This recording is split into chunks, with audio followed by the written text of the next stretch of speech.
À Montréal, après des années de déboires et des pertes de 300 millions de dollars, la saga de l'îlot voyageur prend fin. Une partie du site est vendue à un promoteur privé qui en fera des logements à prix abordables. Alors Eva, ce promoteur, c'est l'agence Aquilini. Oui, c'est un groupe d'investissement qui fait de la promotion immobilière à Montréal depuis déjà plusieurs années, mais qui vient de Vancouver. C'est d'ailleurs le propriétaire de l'équipe de hockey des Canucks. Donc, le groupe a acheté la portion nord de l'îlot, c'est-à-dire les structures inachevées, le stationnement de 600 places, les locaux de la gare d'autocar de Montréal, et il obtient aussi les droits de construire.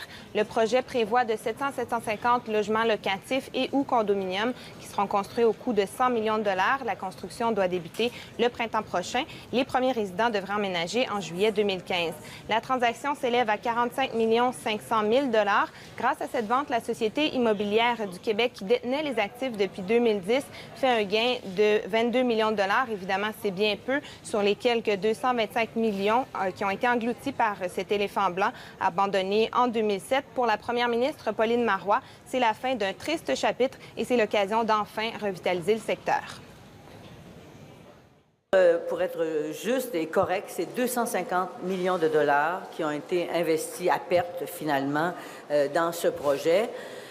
Comme nous faisons un certain gain par la vente actuelle d'une partie de l'actif, évidemment, ça, au net, c'est quand même 225 millions de dollars qui ont été engloutis dans ce projet et qui sont perdus pour les Québécois.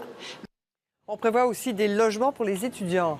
Oui, Québec a annoncé aussi aujourd'hui une aide de 2 millions de dollars pour les logements étudiants, mais qui ne seront pas construits sur les terrains d'îlots voyageurs, mais bien ailleurs dans le quartier latin. Et le gouvernement a aussi annoncé aujourd'hui que les activités d'exploitation de la gare d'autocar seront transférées à l'Agence métropolitaine de transport. Eva Lecouteur, merci beaucoup. Je vous en prie, au revoir.